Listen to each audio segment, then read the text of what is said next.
Bienvenue au CFR, le Centre de formation et de restauration La Parole Persévérante. Le message que vous vous apprêtez à écouter est inspiré de Dieu pour vous édifier, corriger, enseigner et encourager. C'est pourquoi je vous invite avec amour à ouvrir vos cœurs afin de recevoir la semence du ciel. Bonne écoute à tous et à très bientôt. Agrée, ô Éternel, agrée le front de mes lèvres, accomplis en moi ta promesse, car ta promesse me fait vivre. Celui qui ne comprend pas, il va tomber dans les pièges d'Alexandre. Là où le péché abonde, la grâce surabonde. Donc vivons dans le péché pour que la grâce surabonde sur nous. Non. Alléluia. Mais ce que l'homme doit comprendre, je vais ouvrir une parenthèse. Amen. La Bible, la loi de Dieu est constituée uniquement des commandements de Dieu. Qui est d'accord avec moi? Hein? Maintenant, je vais citer quelques versets. Hein? Tu me diras si tu accomplis ça. Matthieu 6. Ne vous inquiétez de rien. Qui ne s'inquiète pas? Quand tu t'inquiètes, tu transgresses le commandement de Dieu. Le péché, c'est la transgression de la loi. Hein?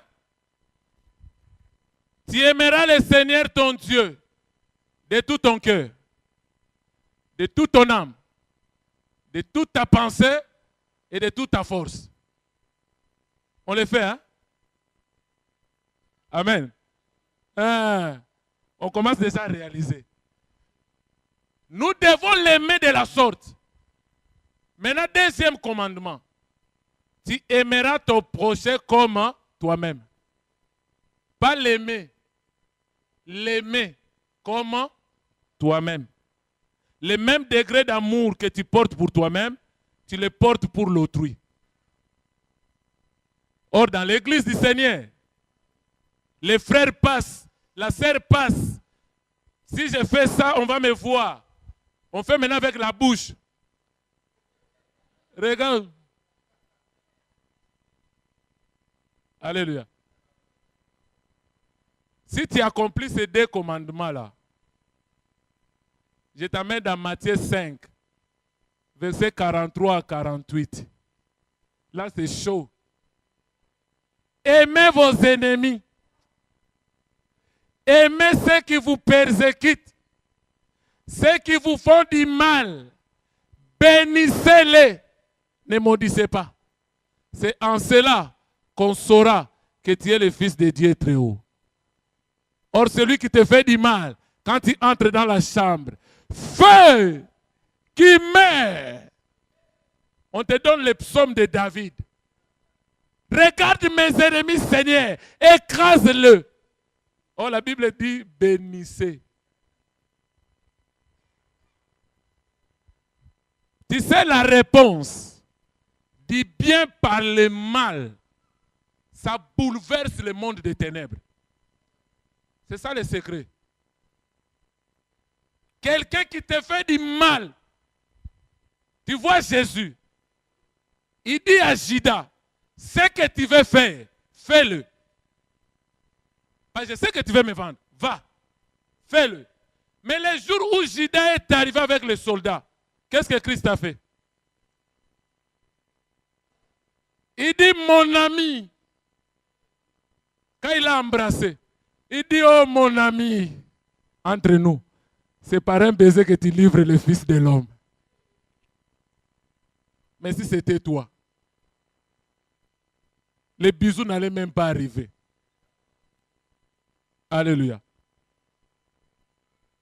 Donc c'est pour nous dire Quand nous allons dans les mariages, la Bible dit, homme, aime ta femme comme Christ a aimé l'Église. Tu vois l'amour de Christ pour l'Église? Maintenant, nous les hommes, nous les mariés, nous les faisons pareil avec nos femmes. Hein?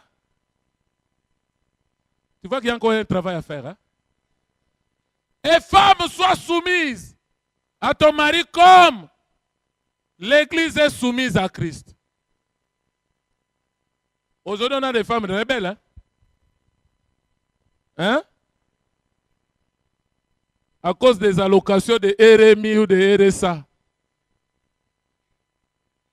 J'étais fou à la porte. D'ailleurs, les assistants sociaux m'ont dit, ils vont me soutenir.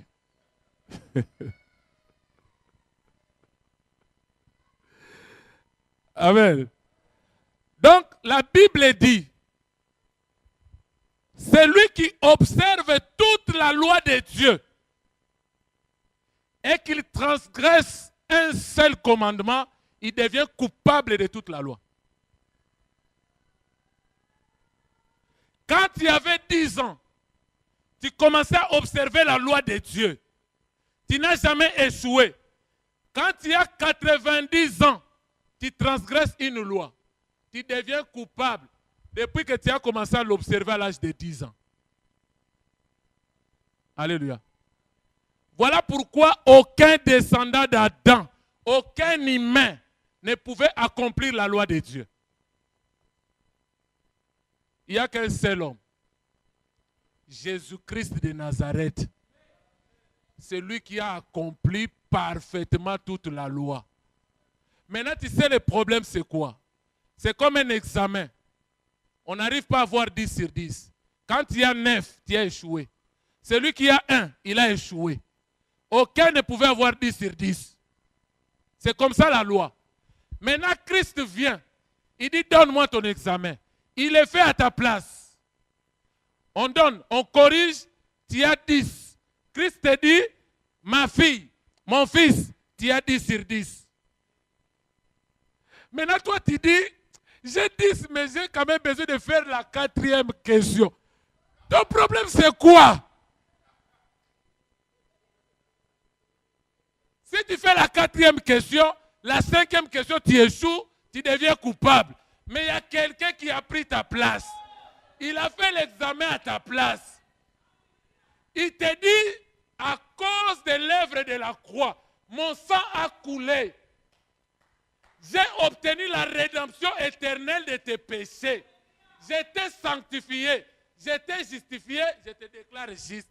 Mais quelque part, tu te dis, ça ne suffit pas. C'est ça l'homme. L'homme accepte facilement. Comme nous dit Romains 5, 12. Par les péchés d'un seul, d'Adam, toute la race humaine était corrompue. Le péché a amené la mort. Tous ont péché et sont privés de la gloire du Seigneur. Mais la Bible dit, par l'offrande d'un seul, nous tous nous sommes justifiés. Mais pourquoi tu ne peux pas accepter?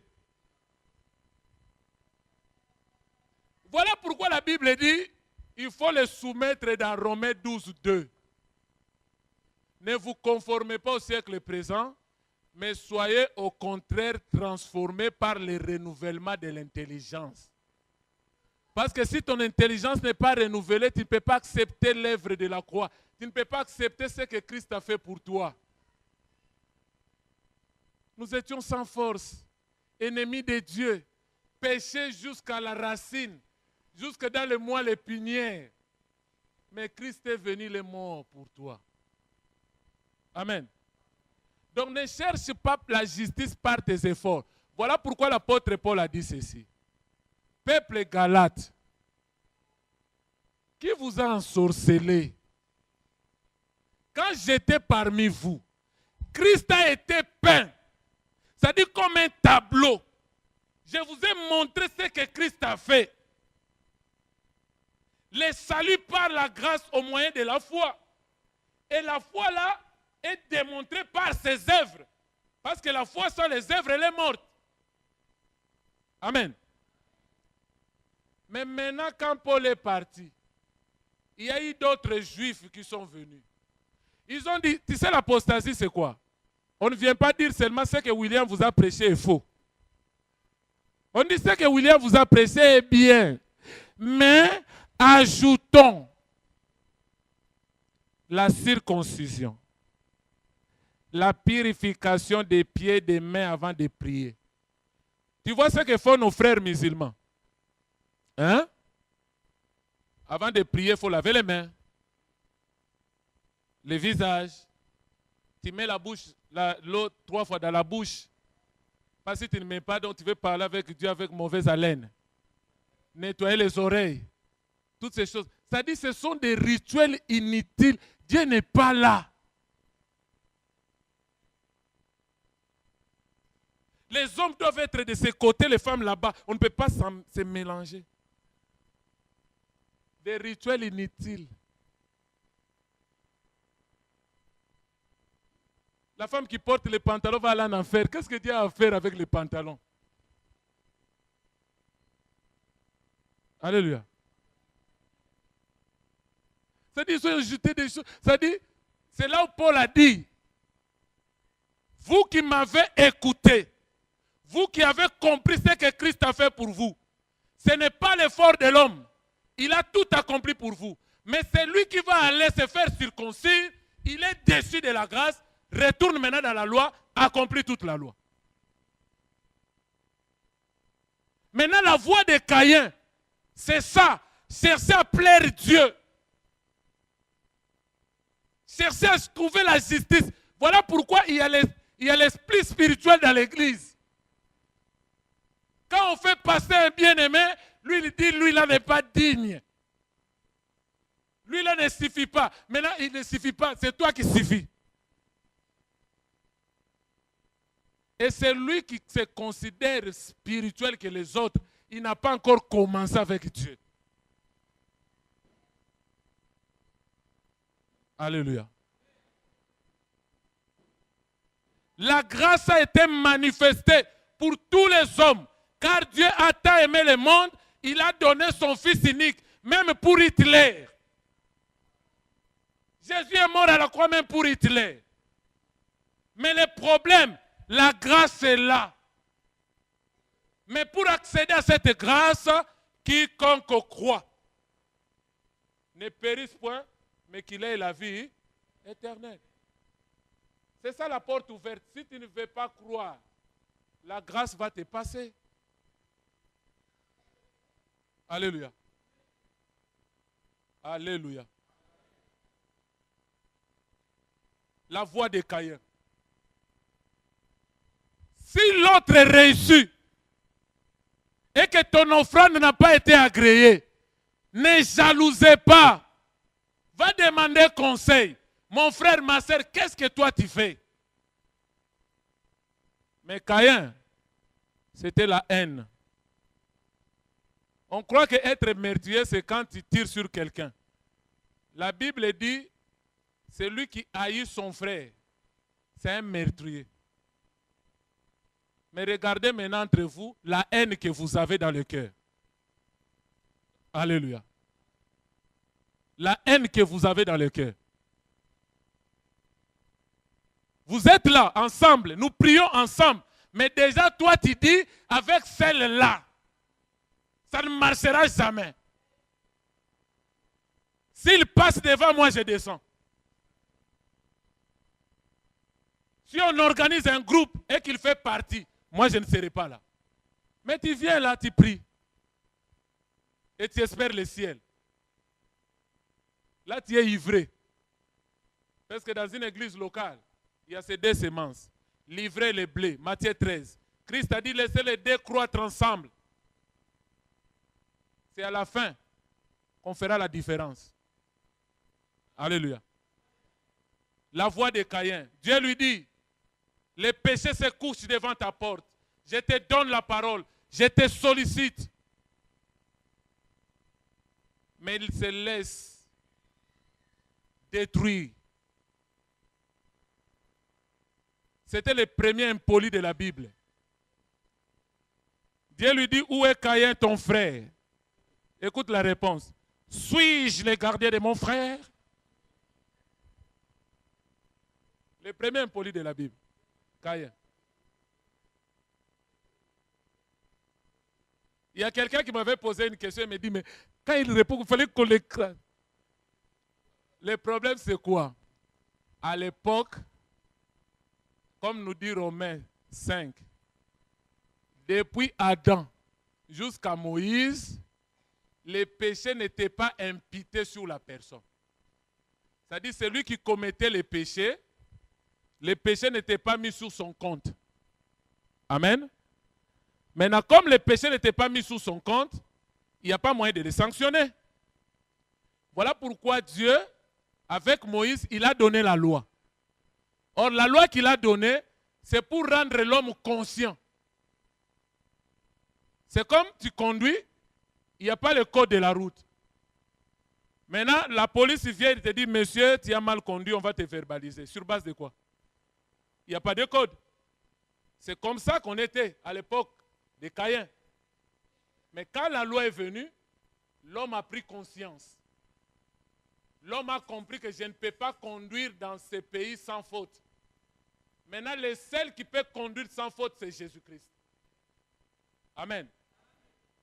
Maintenant, quand la loi est venue, maintenant le péché est imputé sur la personne.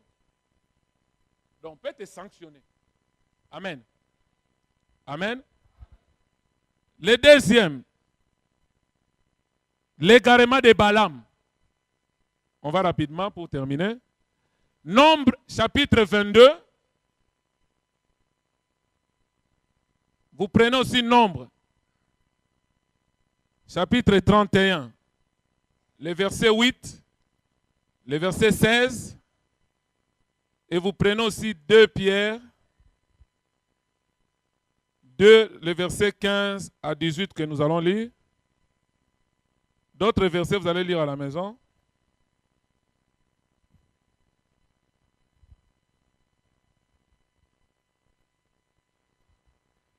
Le verset 15 de 2 Pierre 2 nous dit, après avoir quitté le droit chemin, c'est-à-dire ils étaient dans le droit chemin, ils l'ont quitté, toujours c'est ça l'apostasie, ils se sont égarés en suivant la voie de Balaam, fils de Béeur, qui aimant les salaires de l'iniquité.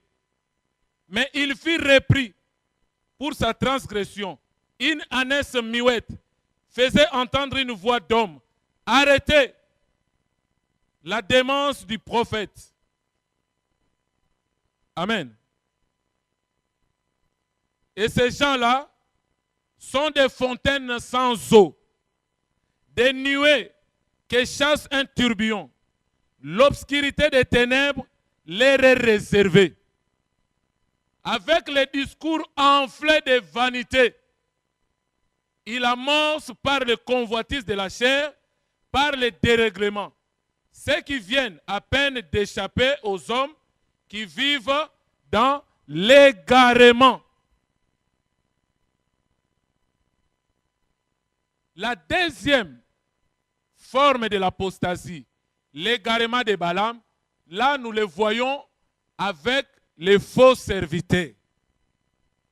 Comme nous dit Matthieu 24, les versets 4 à 5, les versets 10 à 13, que dans les derniers jours, il s'élèvera de faux pasteurs, de faux docteurs, de faux prophètes, mais ils séduiront beaucoup de gens. Par des miracles, des signes mensongers. Alléluia. Dieu opère.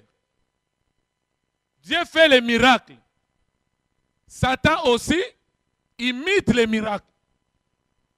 Je peux même dire à 99%. Mais ce que le diable ne peut pas imiter, c'est le fruit de l'esprit. L'amour. Voilà pourquoi Christ a dit, on reconnaît un arbre par ses fruits.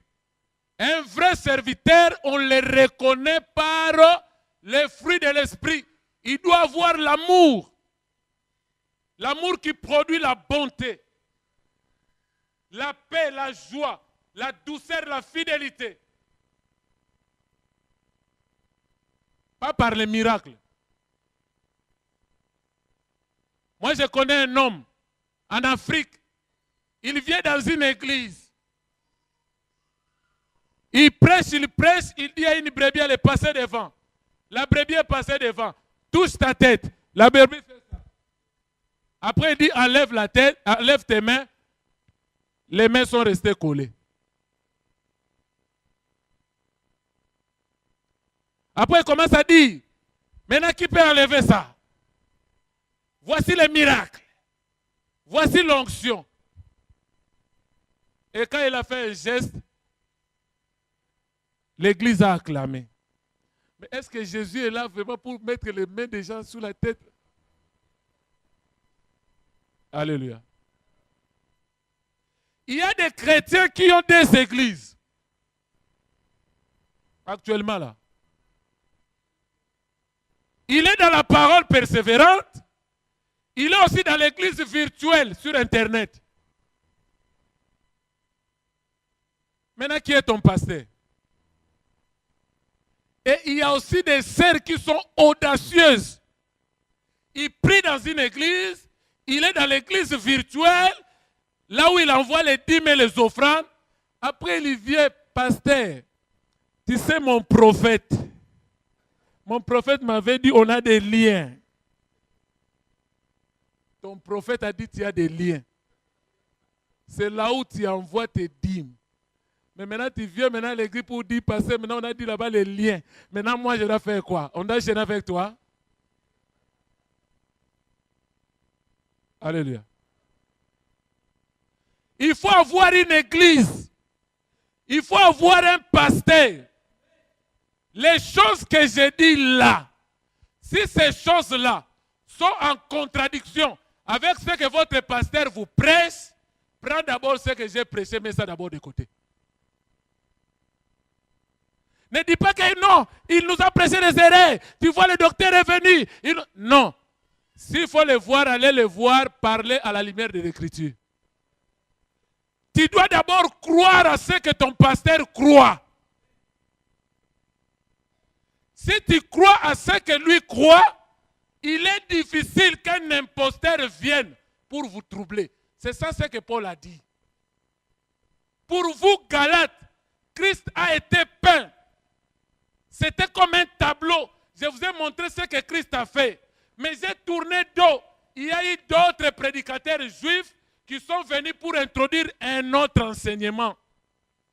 Maintenant, vous vous tournez rapidement. Comme si on n'avait pas enseigné Christ. Les chrétiens sont facilement manipulables. Je n'appelle pas chrétiens, les croyants. Tu sais, à l'internet, il y a, je ne sais pas comment je peux dire, il y a tout. Tu sais, les New Age, papa supportait un peu là. Les New Age, ce n'est pas une église, mais c'est l'enseignement du diable qui circule dans des églises et sur Internet.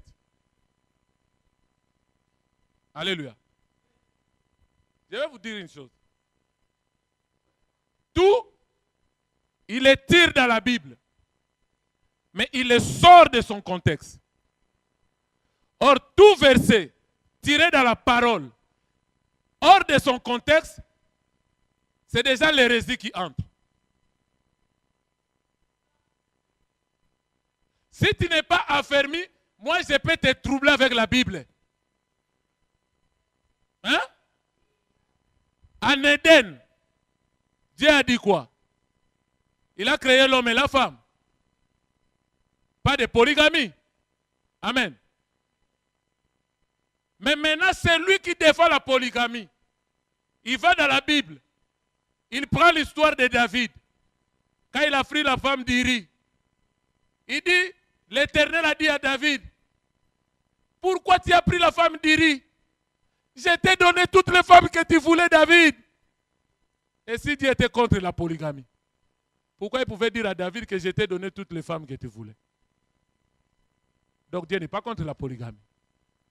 C'est ça, le message de New Age.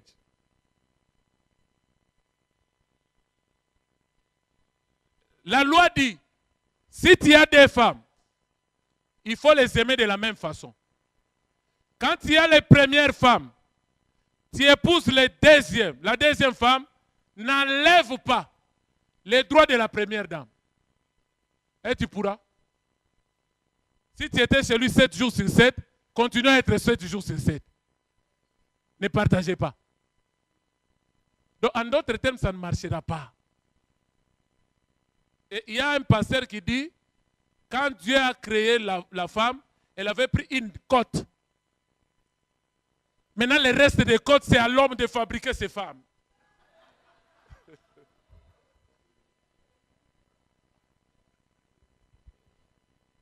Alléluia. Les New Age, l'enseignement des New Age est basé sur l'enseignement que nous voyons dans Genèse 3 avec Lucifer. Dieu a-t-il réellement dit? C'est-à-dire pour remettre en cause la parole de Dieu, l'authenticité de la parole. Vous serez comme Dieu. Les New Age dit quoi? Ne cherche pas à découvrir le Dieu qui est en toi. Or, moi, je sais que si je vis, ce n'est plus moi qui vis, c'est Christ qui vit en moi.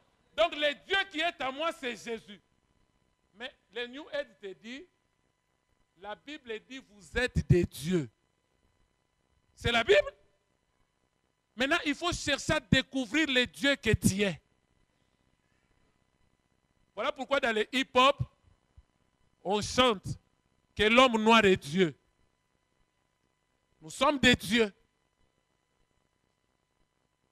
On te dit,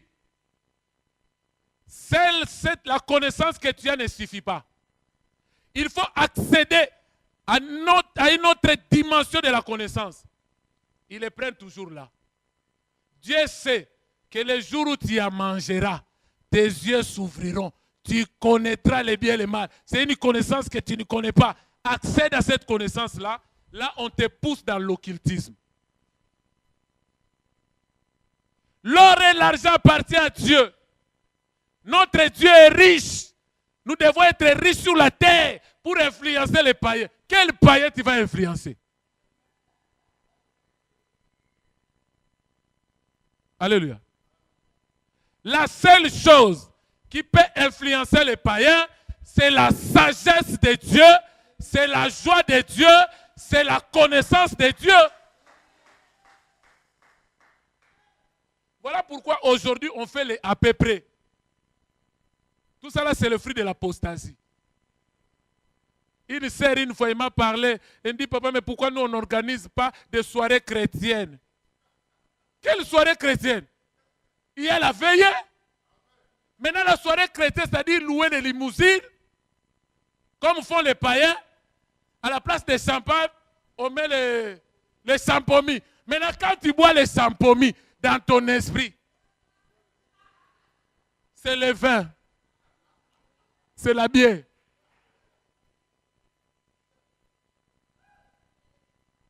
On veut faire, la Bible dit ne vous conformez pas au siècle. On fait les à peu près. Voilà pourquoi aujourd'hui on commence à couronner les pasteurs, à couronner les chantres chrétiens, meilleurs chanteurs de l'année. Sur base de quoi? Qui est-ce que Dieu a mandaté pour vous couronner meilleur chantre de l'année? Pourquoi? Meilleur par rapport à qui? L'apôtre Paul dit dans 1 Thessaloniciens 2, le verset 3, « Ma prédication ne repose ni sur les rêves, ni sur les motifs impurs, ni sur la fraude. » Et il ajoute dans 2 Corinthiens que si nous parlons, nous prêchons, c'est de la part de Dieu que nous parlons en Christ devant Dieu. Pas devant les hommes. Maintenant, si tu parles de la part de Dieu, par Jésus-Christ, devant Dieu. Maintenant, quelle est ton attitude quand tu prêches? Alléluia. Tout ça là, c'est l'apostasie qui s'est infiltrée. Balaam n'était pas hébreu, Balaam n'était pas juif. Balaam, il était irakien. Il était de la Mésopotamie. Balaam, c'était devin. Quelqu'un qui a ses dieux, mais il a vu la grandeur des dieux d'Israël. Et il a pris aussi pour Dieu. Il y a des chrétiens aujourd'hui, des croyants. Il prie Jésus. Mais il a encore des trucs au niveau de la hanche. Ça, c'est notre tradition. Ça, c'est la protection familiale. Mais si Jésus ne te protège pas, qui va te protéger? Mélange. Balaam était rongé par la cupidité. Voilà pourquoi aujourd'hui, beaucoup de serviteurs, les faux, j'ai dit les faux, ils sont rongés par la cupidité. 1 Timothée 3, 1 Timothée 6, versets 7 à 16.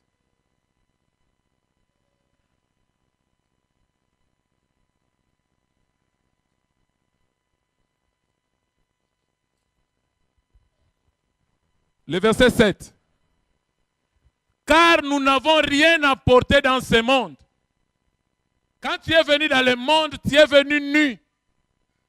Tu n'étais pas né avec des voitures, l'argent. Tu n'étais pas né avec des avions ou des maisons. Tu es venu nu. Et la Bible dit, il est évident que nous n'en pouvons rien emporter. Quand tu vas mourir, tout ça va rester. Maintenant, pourquoi tu dois te battre pour les choses que tu as trouvées dans le monde? Hein? En Afrique, lors de l'enterrement, quand vous achetez un beau cercueil, celui que vous avez enterré avec des beaux vêtements, avec des beaux bijoux, les voleurs sont là en train de pleurer. La nuit, ils reviennent. Ils déterrent. Ils prennent le cercueil, ils prennent les bijoux, ils prennent les vêtements et ils jettent le corps. Et ils vont aller le vendre. Tu étais venu nu, tu retourneras nu. Alléluia. Mais ceux qui veulent s'enrichir, chercher à s'enrichir n'est pas un péché. C'est bien. Mais la Bible est avertie. Il tombe dans la tentation, dans les pièges et dans beaucoup de désirs insensés et pernicieux qui plongent l'homme dans la ruine et dans la perdition. Car l'amour de l'argent est la racine de tous les maux. N'aimez pas l'argent. Il y a des chrétiens qui aiment l'argent plus que lui-même. Il aime l'argent plus que son frère, sa sœur. Moi, je connais un serviteur. Il avait donné l'argent à un frère pour le garder. Le frère l'appelle, il dit, papa, je n'ai pas compris. Apparemment, c'est comme s'il y avait un voleur à la maison. Il dit, frère, je n'ai même pas besoin d'entendre que tu finisses cette histoire. En matière d'argent, moi, je ne blague pas, frère, je ne blague pas. Pour l'argent, tu ne blagues pas. L'amour de l'argent. Balaam connaissait la volonté de Dieu. Un peuple béni de l'Éternel, personne ne peut le maudire si ce n'est Dieu lui-même.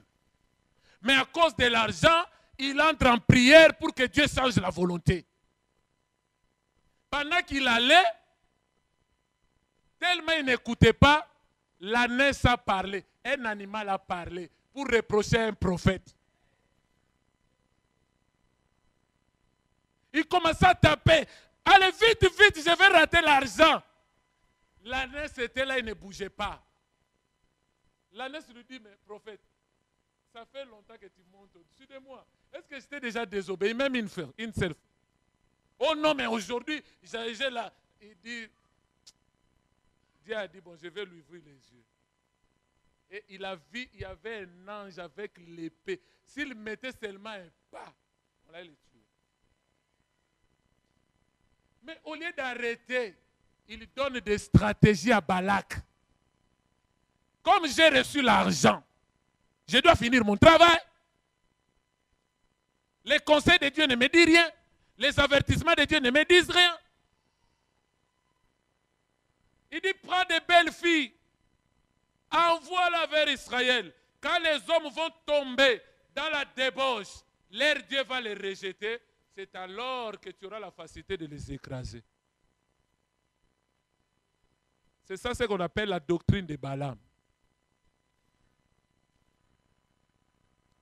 Il y a des pasteurs qui enseignent ça. Si tu veux avoir la sœur là, elle craint Dieu. Elle aime Dieu. Mais pour l'avoir, frère, fais semblant de venir un peu à l'église, hein, qui te voit un peu régulièrement, dans des retraites. Hein? Maintenant, quand il va commencer à voir que tu es un bon frère, après, allez. Au lieu de dire aux frères, tu dois te convertir. Je ne peux pas te donner ma fille si je ne vois pas que tu es né de nouveau. Tu vas le faire souffrir. La doctrine de Balaam, c'était ça. Stratégie, envoie. Quand Dieu va les rejeter après.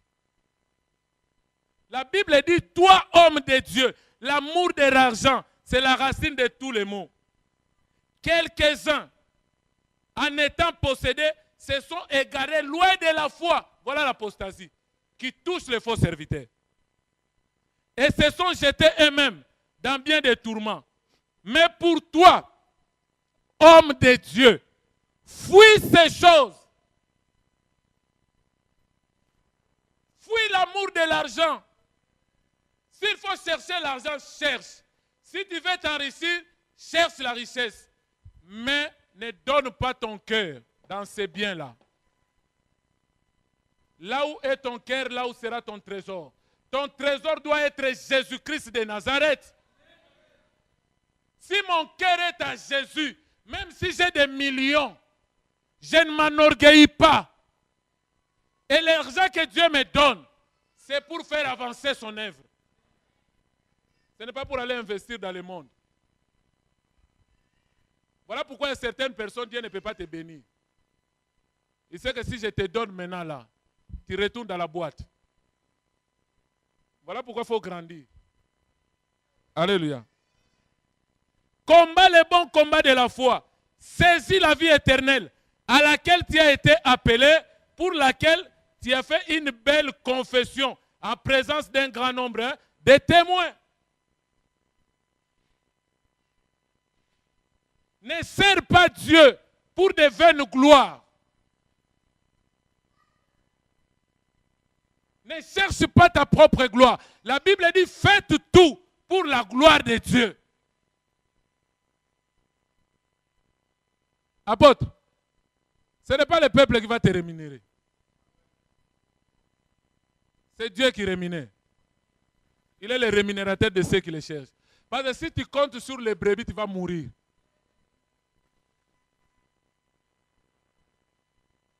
Le jour où j'ai acheté la Mercedes, mes propres brebis me disent, il n'a pas droit de conduire dans cette nation, dans ce pays.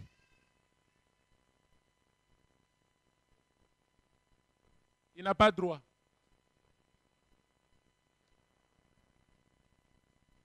Et le jour où il y a eu panne, au fond du cœur, ils se sont réjouis. Mais pendant ce temps, la Bible dit, obéissez à vos conducteurs, parce que c'est eux qui veillent sur vos âmes. C'est pourquoi si tu veux regarder les brebis, tu vas mourir. Les gens qui me connaissent avant, est-ce que j'avais cette taille-là? Ah. Ce n'est pas le régime. Problème sur problème. j'ai perdu 4 tailles. De 60 à 58, aujourd'hui j'ai fait du 54. À des fois 56. Problème. Des fois tu rentres, tu dis, mais est-ce que Dieu, c'est toi qui m'avais envoyé ici? Combien de fois j'ai voulu fermer l'église? Mon frère Simplice est là. Je passe devant Boïse, j'ai dit, désormais il n'y a plus l'église. Les dimanches prochains ne venez plus. Si tu connais un bon pasteur, va là-bas. Si tu ne connais pas un pasteur, moi je connais un bon pasteur, l'apôtre William est là, je vais t'orienter à Boussy-Saint-Antoine. Fini l'église. Et la semaine, on commence à dire, papa, non, on va quand même y changer. J'ai dit, non, j'ai l'impression de presser aux pierres. Je vous dis, ça fatigue. Hein? Maintenant, j'ai mangé quand même 3 boules comme ça. Là. Je n'arrivais même pas à finir une boule de semoule. Un jour, j'étais là, souciant. Un pasteur est venu de Londres, le pasteur Eva. On lui pose la question par rapport à un pasteur. Il dit, ah, le pasteur là, il a maigri. J'ai dit, mais pasteur, tu vas mourir pour rien. Tu fais des soucis plus que Jésus. C'est Jésus qui était mort à la croix pour son église. Toi, arrose, plante. C'est Christ qui fait croître. Et je me suis dit, mais ça, c'est Dieu qui me parle. Ce jour-là, j'ai mangé.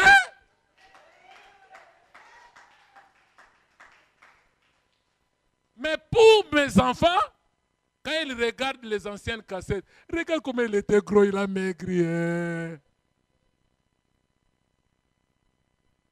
C'est pourquoi il faut regarder au rémunérateur, Christ. Alléluia. Dernier point pour clôturer. La révolte de Corée, nombre 16, les versets 1 à 35, nombre 17, tous les chapitres, et nombre 12, les versets 1 à 10. Déjà, les mots expliquent la révolte. Corée, il était l'arrière-fils de Kéat. Kéat, il était le 2e fils de Lévi. Lévi, c'est la lignée que Dieu avait destinée pour le sacerdoce. Amen. Et Lévi avait 3 fils. Il y avait Gershon, l'aîné. Ensuite, Kéat. Et il y avait Merari. Mais maintenant, Corée, il était dans la lignée de Kéat. Tout comme les Moïse et Aaron, tout ça. Maintenant, un jour, il s'est levé pour dire à Moïse, nous en avons assez. Toutes les fois, c'est toujours toi, Moïse et Aaron, qui prennent le dessus sur le peuple. Nous aussi. De toutes les façons, l'assemblée, c'est l'assemblée des saints. Alléluia. L'apostasie de la révolte de Corée, c'est le non-respect à l'autorité de Dieu et à l'autorité que Dieu a établie. Si tu n'obéis pas à ton conducteur, d'office tu n'obéis pas à Dieu. Alléluia. Là, on ne peut pas dire Amen. Hein? C'est qu'il y a des rebelles ou quoi? Hein? Quand tu obéis à Moïse, tu obéis à celui qui l'a établi. Quand tu désobéis à Moïse, tu désobéis à Dieu qui l'a établi. Aujourd'hui, beaucoup de croyants, ils sont tombés dans l'apostasie de la révolte à cause des déceptions qu'ils ont subies avec d'autres serviteurs. Moi, je connais des croyants et des croyantes qui disent, j'ai obéi aux hommes de Dieu, mais à cause des déceptions, j'ai pris la décision de ne plus obéir.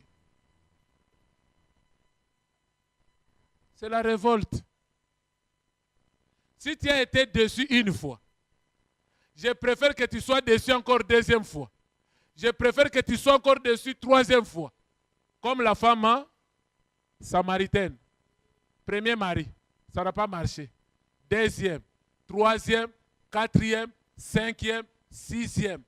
Mais le jour où il a rencontré le septième mari, c'était la fin de la prostitution spirituelle. Alléluia. Alléluia. Moi, si tu veux quitter l'église, quitte. Tu vas sillonner. Si tu trouves mieux, gloire à Dieu, on est dans le même corps. Et si tu ne trouves pas mieux, n'aie pas honte, retourne. L'enfant prodigue, aussi longtemps, il n'avait pas quitté la maison, il ne pouvait pas savoir que dans le monde, il y a des prédateurs. Voilà pourquoi il y a des fois, il faut sortir un peu. Aller voir ailleurs. Alléluia. Une fois, j'étais dans une église, je devrais prêcher le dimanche prochain, mais le dimanche d'avant, je devrais être là. Maintenant, un pasteur qui clôturait le séminaire. Maintenant, à la fin, il a prêché sur le figuier maudit. Il dit, Jésus voulait manger. Il avait faim. Il arrive devant le figuier, il n'y avait pas de fruits. Il a maudit le figuier. Et le figuier a séché. Amène les paniers. On a amené les paniers d'offrande. Maintenant, Jésus a faim. Il faut nourrir Jésus. Celui qui ne le nourrit pas, il sera maudit, il sera sec. Maintenant, comme les gens ne connaissaient pas la parole, ils commençaient à trembler. Maintenant, les gens qui n'avaient pas l'offrande, il a remarqué, il dit, demande même à ton voisin qui te donne. Tu vas être maudit pour rien. Les gens, ils ont donné, ils ont donné.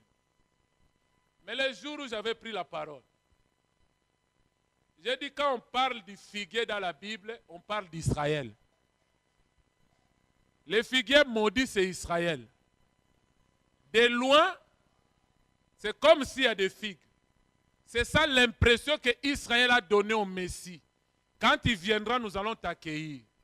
Mais quand il est venu chez les siens ont fait quoi? Ils l'ont rejeté.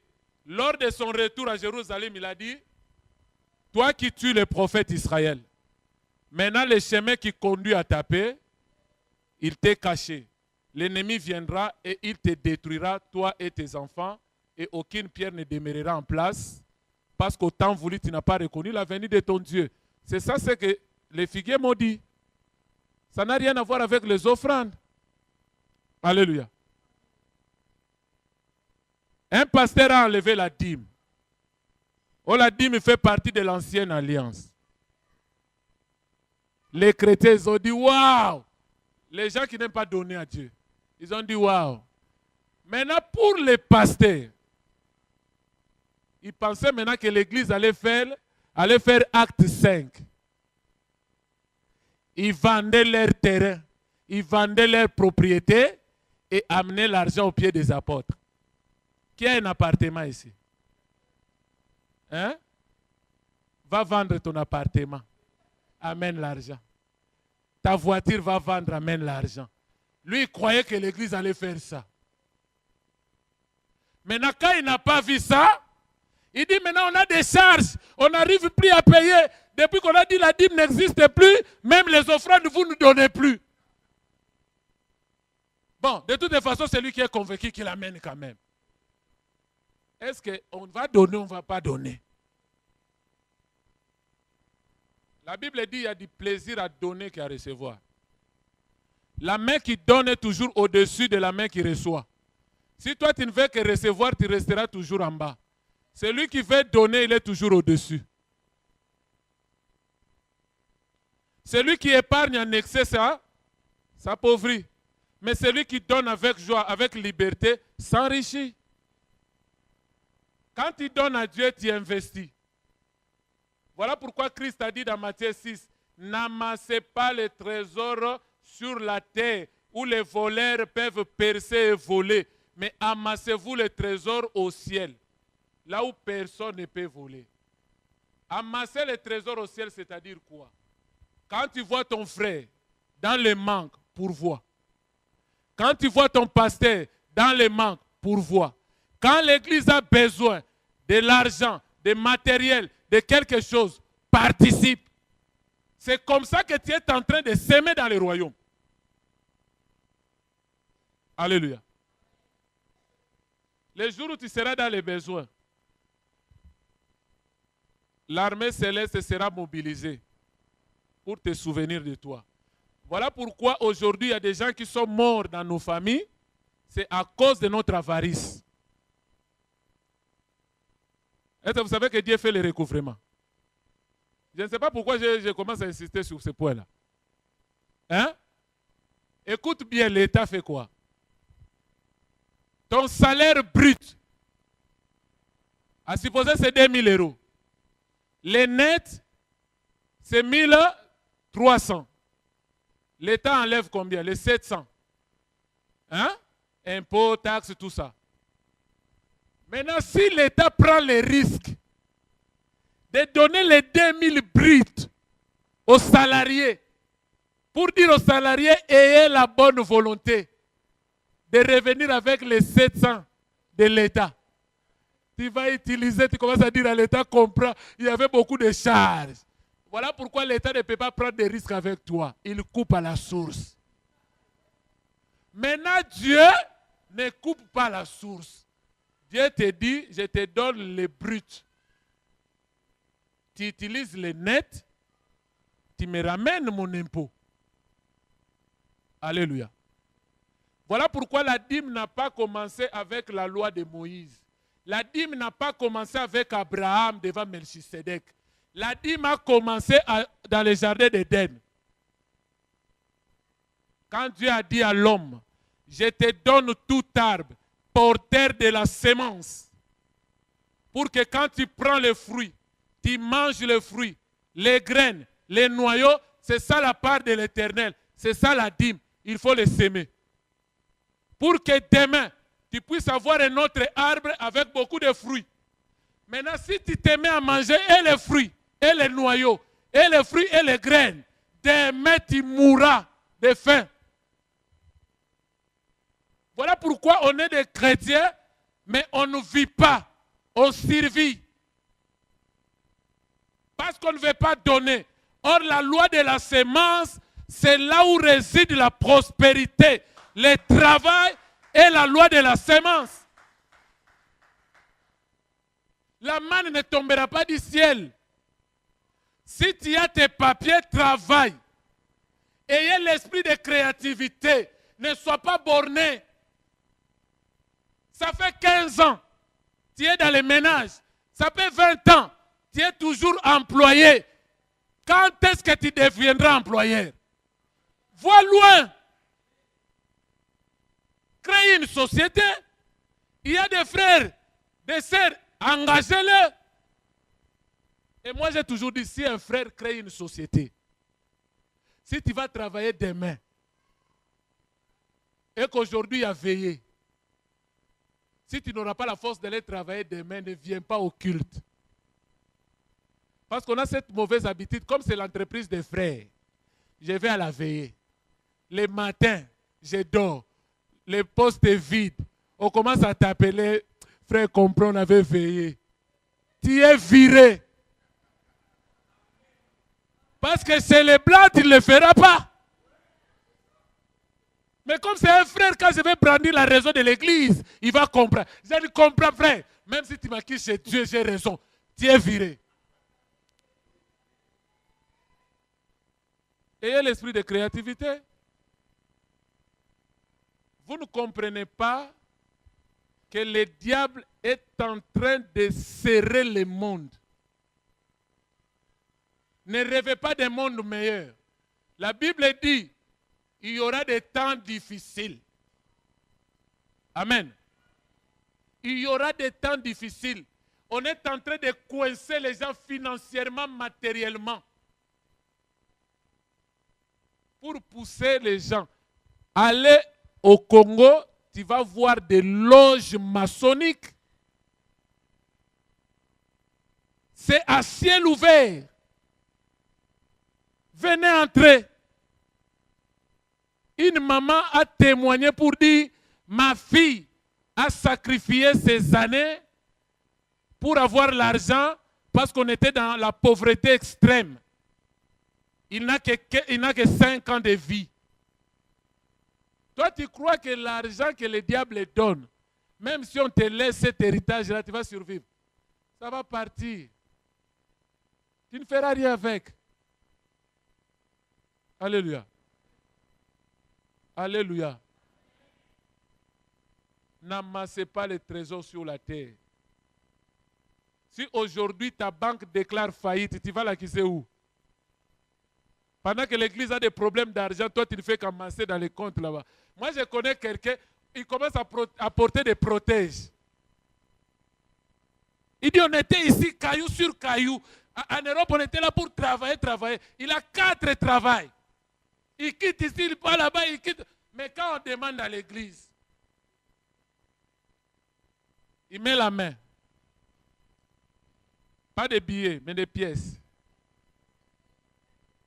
Les doigts, il a des yeux déjà. Ça, c'est 2 euros, non. Ça, c'est 1, non. Ah, ça, c'est les 1 centime. Là, il ne donne pas comme ça. Là, il faut descendre. Mais quand Dieu fait le recouvrement, on t'appelle, on te dit, il y a deuil dans la famille, tout le monde doit contribuer 300 euros à chacun. Tu es obligé d'aller puiser là-bas. Or, si tu donnais, Dieu pouvait t'épargner. Parce que Dieu fait le recouvrement. Alléluia. Le temps passe, mon ami. Il y a beaucoup à dire, que Dieu vous bénisse.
chancellerai pas.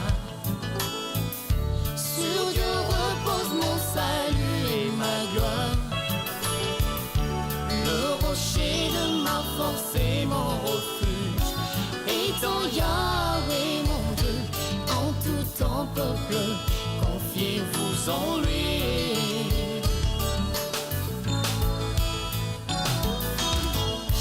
Ma haute retraite, je ne chancellerai pas. Chancellerai pas. Sur Dieu repose mon salut et ma gloire. Le rocher de ma force et mon refuge. Étant Yahweh mon Dieu, en tout ton peuple, confiez-vous